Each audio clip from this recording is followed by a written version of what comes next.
পথ সুৰক্ষাই জীৱন ৰক্ষা এই শীৰ্ষক মূল কাৰ্যসূচীৰে ৰাজ্যিক পৰ্যায়ৰ শিক্ষামূলক স্বেচ্ছাসেৱী যুৱকীয়া অনুষ্ঠান student cadet corps SCC Assam ৰাজ্যিকে 2018 বৰ্ষৰ পৰাই দেশমাতৃৰ সেৱাৰ্থে আৰু অসমৰ শিক্ষাৰ্থীসকলৰ কল্যাণাৰ্থে আমি অহৰহ সেৱা আগবঢ়াই আহিছোঁ। আজি আমি মৰিগাঁও জিলাৰ মৈৰাবাৰী মহাবিদ্যালয়ত পথ সুৰক্ষাৰ সজাগতা সভা আৰু বিনামূলীয়া হেলমেট বিতৰণ কাৰ্যসূচী আমি মৈৰাবাৰী মহাবিদ্যালয়ত অনুষ্ঠিত কৰিছোঁ।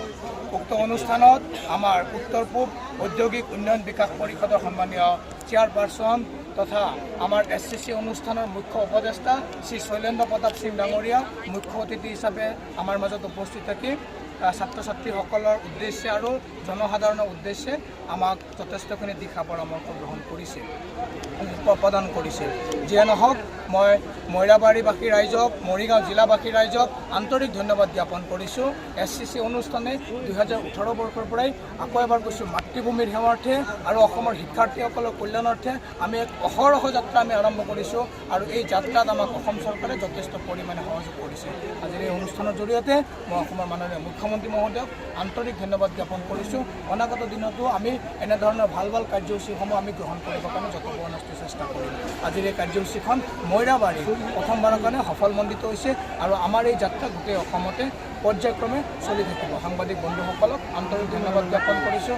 মৰিগাঁও জিলা অতিৰিক্ত আৰক্ষী অধীক্ষক ধ্ৰুৱজ্যোতি নাথ ডাঙৰীয়া, মৈৰাবাৰী আৰক্ষীক আৰু মৈৰাবাৰী মহাবিদ্যালয় ফ্ৰেণ্ডছ গ্ৰুপ ছ'চাইটিকে আদি কৰি সকলোকে আন্তৰিক ধন্যবাদ জ্ঞাপন কৰিছোঁ। অনাগত দিনত আপোনালোকৰ সহায় সহযোগিতা কামনা কৰিছোঁ। SCC অসমৰ এই যাত্ৰা যাতে আমি সকলোৱে মোৰ নেতৃত্বত এই যাত্ৰা চলি আছে আৰু আপোনালোকে আশীৰ্বাদ কৰিব। অসমবাসী ৰাইজৰ মৰম স্নেহ আশীৰ্বাদ আমাৰ সদায় কাম্য। আপোনালোকৰ মৰম স্নেহ আশীৰ্বাদ আমি শিৰক লৈ আমি এই যাত্ৰা দিগন্তৰ আগবাঢ়ি যাম। असम के धरती को मेरा नमन है। रोड सेफ्टी का आज जो अवेयरनेस प्रोग्राम जो SCC ने रखा था, इसमें इन्होंने हमें आदरणीय अतिथि के रूप में बुलाया। मैं सबसे पहले इनका आभार करता हूँ। और स्टूडेंट कैडेट कोर जो रोड सेफ्टी के अवेयरनेस शुरू किया है, ये बहुत ही धन्यवाद की बात है। ये बहुत ही स्पेशल थैंक की बात है, क्योंकि अभी हमारे जो बच्चे हैं वो गाड़ियाँ स्पीड में चलाते हैं, बेल्ट नहीं लगाते हैं, हेलमेट पहनना थोड़ा सा फैशन के अगेंस्ट समझते हैं। तो जो ये सबसे बड़ी बात है कि जो इन्होंने शुरुआत किया है और इसकी जो यहाँ से स्टार्टअप हुई है, पूरे असम में हर ज़िले में ये अवेयरनेस प्रोग्राम होगा। और कहीं न कहीं इसमें हमारे माननीय मुख्यमंत्री हेमंत बिस्वा शर्मा जी का सपोर्ट है, उनका आदेश है कि आप लोग ये कीजिए। और वो जो हम लोगों ने 4 शपथ लिया है, उस 4 शपथ को हमारे मीडिया के लोगों से अनुरोध है कि इसको आप आगे लाइए, जनता में जागरूक कीजिए। 4 शपथ जो मैं बोला हूँ, child trafficking free Assam, child labour free Assam, और आपको चाइल्ड लेबर फ्री असम, और आपको गर्ल रेप फ्री असम, और नशा फ्री मतलब यूथ नशा फ्री असम। तो ये मेरा संदेश है आप लोगों के माध्यम से। मुझे बहुत बहुत धन्यवाद। मुरैना की धरती पे मुरैना गांव बहुत बहुत धन्यवाद। और मैं असम को तहे दिल से शुक्रिया करता हूँ और आप लोगों का आभार व्यक्त करता हूँ। পথ সুৰক্ষা যিখন সজাগতা সভা ইতিমধ্যে ইয়াতে বিভিন্ন ধৰণৰ কথা আলোচনা হৈছে।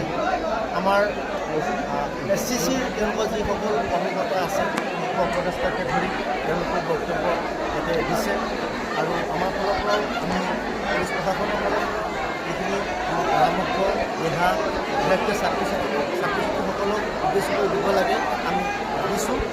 ইয়াতে পথ সুৰক্ষা বুলি কওঁতে যিকেইটা বেছি কথা জড়িত হৈ আছে সেইখিনি আমি পৰামৰ্শ দিছোঁ। যেনে হেলমেট পৰিধান কৰা,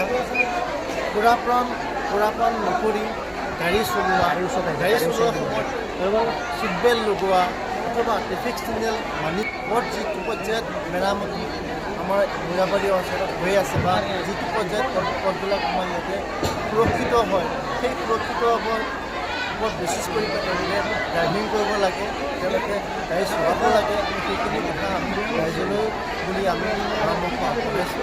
আৰু MD Act 2019 যিখন এমেণ্ডমেণ্ট হৈছে, সেই এমেণ্ডমেণ্টতে যিখিনি আইন ইম্প'জ হয়, মানে যিসকলে এই পথ সুৰক্ষাৰ লগত জড়িত যিখিনি নীতি নিয়ম সেইখিনি উলংঘা কৰে, তাৰ কাৰণে যিখিনি আইন মানিব লাগে, সেই আইন নামানিলে যিটো আমাৰ এক্ট আছে মটৰ ভেহিকেল এক্ট 2019 মতে যি পানিছমেণ্ট হ'ব লাগে সেইটোও আমি ধুনীয়াকৈ আমি কৰিবলৈ চেষ্টা কৰিছোঁ আৰু আমাৰ এডিশ্যনেল এছ পি হেডকোৱাৰ্টাৰ আছে তেওঁ ধুনীয়াকৈ পৰামৰ্শ আগবঢ়াই গৈছে মই ভাবোঁ আজি যিখন এই সজাগতা সভা অনুষ্ঠিত হ'ল আমাৰ মইনাবাৰী অঞ্চলৰ সমূহ ৰাইজ ধৰি ছাত্ৰ ছাত্ৰীসকলে তেওঁলোকে আমি শেষত এটাই পৰামৰ্শ কৰিছোঁ যে তেওঁলোকে নিজৰ সুৰক্ষিত